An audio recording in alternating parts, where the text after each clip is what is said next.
All right, we're going to get started with today's post-race media availabilities for the Lucas Oil 150. We are joined by Christopher Bell, who is now one of our Championship 4 drivers. Christopher, why don't you just take us through that end of the race there and also the first stage where you clinched the playoff berth? Yeah, our Toyota Tundra was extremely good all day long, and at the beginning of the race, it was lights out. It just rolled around there really nice, and the second stage, the 18, got a lot better. I could tell he was staying with me a lot more, and I was having to run a little bit harder. And then the third stage, he just got that thing rolling, and he was really, really fast. And I just started going a little bit tight there to fire off the third stage. And, you know, if it would have stayed green, I don't know if it would have been a good race in lap traffic. He was kind of struggling to get by the 29, and I was coming on him. But, you know, at the end of the race there, you're at a huge advantage to be on the outside, because you have all the air on the side of your car, but you're playing with fire whenever you're trying to pinch that guy down because he's struggling and he's freeing up whenever you're outside of him and causing him to lose momentum, but you run the risk of him crashing both of you. And that's something that, you know, everybody knows going into it, and, you know, we were racing really hard, and unfortunately it didn't work out. All right, we'll open up to questions for Christopher. Please raise your hand. We'll get a wireless mic to you. We'll go to Bob and then to Wolfgang. Christopher, Bob Pockris, ESPN. How do you put kind of maybe the frustration of today behind you for next weekend, or since you've clinched a spot, are you not all that frustrated? Well, it sucks to not win again, but you know, there's nothing you can do about it. Homestead's a totally different racetrack than this, so what we did here today relates nothing to next weekend. So from starting midnight tonight, I put all my focus into the Xfinity race tomorrow, and then from there go to focus to Homestead. So like I said, nothing that happened here will have anything to do with Homestead. This track has nothing to do with Homestead. They're nothing alike. So, you know, the Homestead's next week. It's a totally different racetrack and should be good. We'll go to Wolfgang. Yeah, a question for you, Christopher. I'm over here. Can you give some details concerning the damage of the car? Just looking at it, it looks like pretty much okay. What was exactly damaged? It was killed. I mean, it was junked. So there was, even if the tires were up, they felt like they were up, but there's no way I was going to be able to hold those guys off. The splitter was in the racetrack, and the thing's just junked. Any final questions for Christopher? We'll have one more from Chris, and then we'll let Christopher go. Chris Knight, catchfence.com. You're not mad at Noah, are you? I mean, would you just chalk it up to good hard racing? No, that's when everybody who drives a truck or really any NASCAR, the aerodynamics are huge. So you're, like I said earlier, you're at a major advantage whenever you're on the outside because you can just pinch that guy down and make him loose. And when they get loose, they lose momentum. So you're playing with fire whenever you do it, and that's the risk you run whenever you try and pinch someone down, and it didn't work out for me. How much are you going to miss racing trucks? I'm going to miss driving for Cowbush Motorsports. They're a great group of people, and they're fun to be around, and you know, I'm going to make sure I still go and hang out with them. But it's going to be, you know, I don't know. It's kind of surreal thinking that I have one more truck race. So going to enjoy every minute of it. We'll go to Lee to wrap up with Christopher. One last question. So, you're running for 2 championships next weekend because you're also driving the Xfinity. You know, what kind of pressure is that? Because, I mean, you only have a handful of races, but here you are, you're running for the owner's points and the Xfinity Championship. Well, I don't know about pressure, but it's great practice and great experience. Last year I was able to make the Final Four in the truck deal, and so that was great experience going into this year where I have an awesome shot at winning a championship. So regardless of what happens next Saturday night at Homestead, it's going to be great experience for me, and I'll understand what that's like to be racing for a championship if the opportunity arises next year and I make it to Homestead. So that's the biggest thing. Toyota's done such a good job at making sure that I'm prepared for the next level. We saw it whenever I moved into the Truck Series. I ran the last 3 or 4 races to prepare for the following year, and once again, I got the last 3 or 4 Xfinity races going into next year. So it's awesome to be able to run for a championship. I'm going to go out there and drive my heart out, and it's great practice for next year. All right, thanks, Christopher. We'll see you in Miami next week. We're also joined by our second place finisher, John Hunter Nemechek, driver of the number 8 Fire Alarm Services Inc. Chevrolet. John Hunter, so close to making it into that championship 4.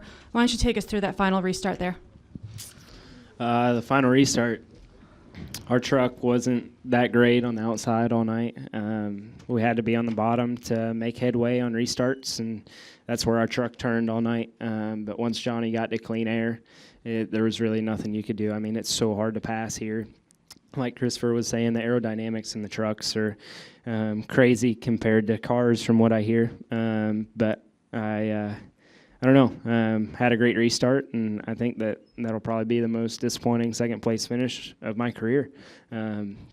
So close, yet so far. All right, we'll open up to questions for John Hunter. If you have a question, please raise your hand, and we'll get a wireless mic to you.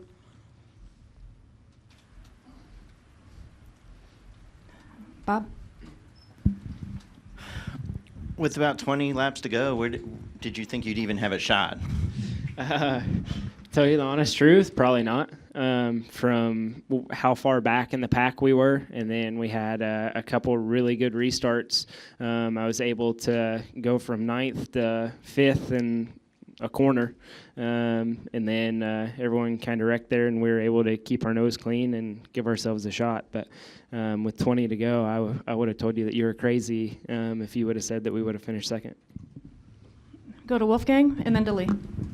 Yeah, I'm here. John Hunter, in the beginning, stage 1 especially, it looks like that you were lacking on speed and also said your car was not perfect in the final stages.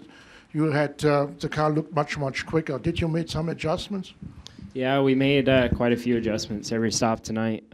We took some big swings at it, and luckily the final stage when we came in, that last stop with 20 to go or 30 laps to go, we made a huge swing at it, and it definitely helped, but it still needed more. So put that one in the memory bank for moving forward, and just kind of remember what adjustments and how big of a swing we had to make it in order to get faster. Go ahead, Lee. Is there any consolation in this other than chalking it up to a learning experience? Because you have to be devastated about now. As strong as you were, getting the early wins, locking yourself in. I mean, you've kind of been there to the bitter end. Yeah. I don't know. I think that this kind of explains how our whole year has gone. It's been an up and down year. It's been a rocky start from the first race of the year until this one now. We've had fast trucks every week. We haven't had the finishes that we've needed or that we've showed. We've had a bunch of mechanical failures this year. We've gambled quite a bit, and some of it didn't work out. So looking back on it, I mean, there's definitely a lot of things that we could have done different. But with the way that we started the year to make it to the final 6 and have a shot at the win, to make it to the final 4 at Homestead, definitely means a lot. It's definitely not something that we're going to hang our head on. We're going to hold our head high with the 5 guys that we have working in the shop, 5 or 6 guys. So the fabulous 5 will be coming to Homestead, and hopefully we can go get a win there and finish out the year strong. You feel like you can be a spoiler? You got a truck to take down there that... Yeah, we have the best truck in the fleet sitting in the shop right now. So just in case we won this weekend, we're prepared. So we're going to take it down there and do the best we can, and hopefully be a spoiler alert. All right, John Hunter, thanks for joining us this Thank you. evening. And we are also now joined by our 9th place finisher, Austin Cindric, driver of the number 19 Draw-Tite Reese Brands Ford, who also raced his way into the Championship 4 and will contend for the title in Miami next week. Austin, why don't you just take us briefly through your race there? It's hard to say. I mean, we lacked the speed that we needed to defend against the 27. I felt like he was probably... Let's get down to it. I was racing the 27 for the final spot, and if John Hunter could win, John Hunter could win. And I promise you, I was praying during every one of those red flags. Each time John would go from 9th to 5th to 2nd, and he's pretty good on late race restarts. So I was getting a bit nervous. So round of applause for him because he put up a hell of a fight. But for us, we made a lot of adjustments trying to get something out of it. Historically, this has been our company's worst racetrack, and I'm really proud of our guys because we went from last year when I raced here to not even qualifying within the top 15 with all 3 trucks to qualifying both near the top 5. So I think that's something to be really proud of from a team standpoint. But obviously, look at the restart there. 27 came in, also put on tires. That was my opportunity to be close to him. It was within 1 point, and if you got to run, you got to take it. And it's 2 guys racing for the same real estate. I hate the way it happens. I know it's a very hard spot for the spotters to be able to understand, if he's inside, if he's there. Obviously, it was very close. Obviously, I was on the inside, so there's not much discrepancy there, but obviously nothing malicious on my part. I think just hard racing, something very similar that we saw last year in Homestead racing for the Cup Championship with Carl Edwards and Joey Logano, and the guys are just racing hard, and Ben knew what that meant, and I knew what it meant, and just one of those deals. It means the world to me to be able to put BKR in the Final Four, something that they've been trying to do for a long time, and to have a shot to contend for a championship is really cool. We're bringing our hands down best truck, and our backup is our next best truck, and the third backup is the next best truck after that. I've never raced at Homestead. I've only tested there, so I've got low expectations, but the world's in front of me. So I got to thank everybody at BKR for putting their heart and soul into this program and give them a shot to win a championship in their last race. All right, thanks. We'll open up to questions. We'll start here with Reed. Reed Spencer with the NASCAR Wire Service. Right after that incident, you said on the radio, why did he block it? Why did he try to block it? Why were you so surprised that he tried to defend the spot? I was surprised because I was there, and he was already faster than me most of the night. We had, 20 to go. So I felt like he was strong enough to be able to get back by me, if not still defend even in a 3-wide situation. So I felt like that was a move that was too desperate for someone who had the speed that he had. But that's not my call to make. That's his call to make, and he made the call that he felt was necessary for him to continue on to the playoffs. So, like I said, nothing malicious. 2 guys racing for the same amount of real estate. We'll go to Sam in the back and then Chris up front. Hi, Sam Brennan with Arizona State University's radio. Some people might say that your aggressive move might have been a little too early in the race. Do you think maybe you jumped a little too early on that? And then another part of the question is, had there been a different driver in front of you, do you think you would have made the same decision? I mean, restarts are everything.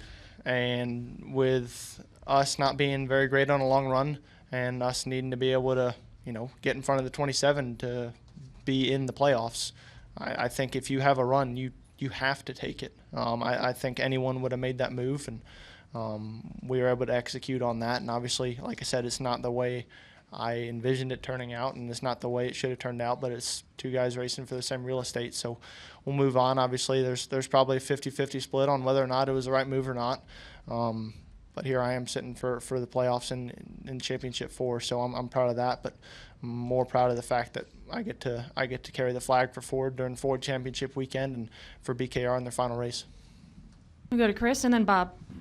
Chris Knight, GetTrends.com. Also, will you reach out to Ben before you get to Homestead just to kind of clear the air and make sure that maybe nothing happens at Homestead? Yeah, I mean, I'd definitely like to look at the broadcast, see what his opinions were right after. Ben and I have known each other forever. I mean, we raced each other in Bandoleros, Legends cars, and obviously in the truck series. So he and I have a pretty long relationship. So I'll definitely try and reach out to him. I don't try and race people dirty because I know that catches up to you really quickly. Obviously, I made it to the playoffs by sending someone around, and I'll own up to that, and I'll tell you right now, and I told you right in my post-race interview, and that was nothing malicious this weekend. That was just 2 guys racing for the same amount of real estate. We'll go to Bob. Bob Pockrass, ESPN. Kind of along those lines, Crafton was pretty upset too. Are you concerned about either of those guys at Homestead? Like I said, I mean, I'd have to watch. I'd have to understand what they have to say, and obviously Crafton had nothing to do with that, so I can completely understand his frustration. I'd be frustrated in his position too.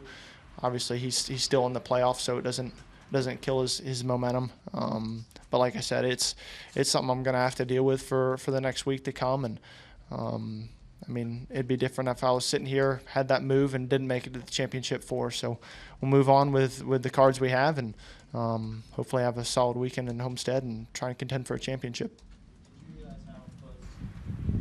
Did you talk about that you're here and it'd be different if you didn't advance? Did you realize how close John Hunter was to winning there near the end? Oh, without a doubt. I mean, you got two of the best guys on the front row when it comes to late race restarts with Johnny and John Hunter. So I was definitely really nervous. I was saying prayers under caution and under the red flags because he went from 9th to 5th to 2nd, and there's 2 laps to go. And it's the same story you saw at Iowa and Gateway. I mean, that's how he got it done. So he's pretty good at doing that, and obviously Johnny was able to hold him off, and that's why we're here. Any final questions for Austin? All right, Austin, thanks for joining us. Congratulations, and we'll see you in Miami. Thank you. Sorry. All right, we're going to wrap up our post-race media availabilities for tonight's Lucas Oil 150 with our race winners. With the number 21 truck, the ISM Connect Chevrolet, we are joined by the crew chief, Joe Shear Jr., truck owner Spencer Gallagher, and the driver, Johnny Sauter. You guys back-to-back wins as you head for back-to-back championships here, heading to Miami. Why don't we just go down the line? We'll start down there with you, Spencer, and talk about what this means for the team. This is everything. You know, we take the checkered flag at Homestead last year, and we started working towards this moment, and I think the moments that we're going to see next weekend at Homestead. It's a continual process of hard work and improvement, but y'all are seeing the fruits of it right here. I think this puts all the momentum in our pocket going into Homestead. Frankly, I think the other 3 are playing defense at this point. I think we've got the most hellacious driver around. I think we got a fantastic crew chief with great equipment. I don't know that there's any reason we can't go out and make this 2 in a row. Johnny? Yeah, I'm pumped. This was a brand new truck, obviously a GMS fabrication. So this was its debut, and it was really good. We struggled a little bit in qualifying, but once they dropped the green flag, we had pretty good speed in our ISM Connect Chevy. So, track position's obviously pretty important, and we're in the right place at the right time at the end of the race. It was a lot of red flags from what I can remember, but it was good for me to be able to just sit there and gather my thoughts and figure out how I wanted to handle those last couple restarts, and the last 2 were excellent as far as I'm concerned. So I didn't want to hear it from Hornaday. He's been wearing me out lately about how bad my restarts are. So, yeah, it's all good. But just proud of everybody at GMS. This is a team effort. Like Spencer said, we got hot late last year, and I feel like we've legitimately been in position to win 7 races this year. This is our 4th, but I don't know. Homestead's a good racetrack. We're taking our favorite truck, so I feel good about it. And Joe, your thoughts? Yeah, just like we said, we've been working really hard. We built a new truck to come here. We worked the bugs out in practice, and we were felt all right about it, but not sure about it. But we kept working on it and kept working on it. Kept tuning on it even in qualifying, and then we did some more adjustments before the race, and then we made the right calls. We adjusted on it right during the race, and we got to track position when we needed, and here we are. We're pumped. We're on a momentum trip, and I feel stronger this year than we did last year going into Homestead. All right, we will open up to questions. We'll start over here with Wolfgang. It's coming to you. Johnny, congratulations first. 2 questions. Number 1, how difficult was it to stay out of this craziness, especially in the end? And I think, personally, my opinion, besides doing your cockpit, the hardest work had to do your spotter. What did you tell when all these crazy accidents happened? Well, I mean, obviously track position was pretty important for us to avoid the melees down the stretch there. We qualified 10th, worked up to 6th, and kind of hovered around there, and then had a pit stop. And after our last pit stop, we came out 7th, but it was an awesome pit stop. Just 3 guys in front of us took 2 tires only, so we disposed of those guys pretty quickly, and we were running 3rd, and I could run faster, but the 2 leaders were so far out in front, we elected to try to save tires. And so, make a long story short, I have Spotter Tab, and he's awesome. I don't know. I mean, I've had a lot of spotters, and that guy is he's phenomenal. And we click for some reason. He gives good information when he needs to, and he's not a cheerleader. So that works good for me because I'm a glass half empty kind of guy. So everything it's just clicking. And, we just got to stay humble this week and work hard and get ready for next week. I'll come up front to Lee. Joe, we hear young gun this, young gun that, and, obviously Kraft in wrong place at wrong time, but to have a veteran, have somebody with Johnny's experience at a track like this with 3 red flags and all the craziness that happened, is there anybody else you'd rather have behind the wheel? Well, of course not. He knows what to do. I don't even hardly have to tell him what to do, but I was for sure trying to pump him up on the restarts. I needed a good restart from him at the end, and he's probably sick of hearing me telling him that. But he knew what he needed to do, and we got it done. And this is team effort. It all starts with Johnny and me and the rest of the guys. But we got good momentum here, and I'm just proud of everybody. Proud of everybody. Any final questions for our winners? Go to Bob and then Dave. Bob Parker, CSPN. Johnny, what do you feel will be the key at Homestead, maybe from your experience there last year? Well, being in a Chevrolet helps. I can tell you that, Bob. And, that track is I knew I'd get a reaction. Obviously that racetrack is really tricky. We go down there, we get 1 set of tires for practice, and that place eats tires like a cheese grater. So your first couple laps, you're going to feel like King Kong, and then you're going to go through a transition period where you're like, what is wrong with this truck? It does not feel good. Lap times are going to go away, and so then you're going to be second-guessing yourself, and you'll probably maybe do a mock run, and you probably won't even run as fast as you did in race trim right off the truck. So that place is pretty tricky, and then obviously nighttime comes. So I suspect you're going to see the gamut. You're going to see everything next week. You're going to unload decent and go through a struggling period, and then hopefully it gets right for the race. That's kind of what happened to us last year. So just got to be smart, chase the racetrack all day, and make smart decisions and race hard. We'll go to Dave.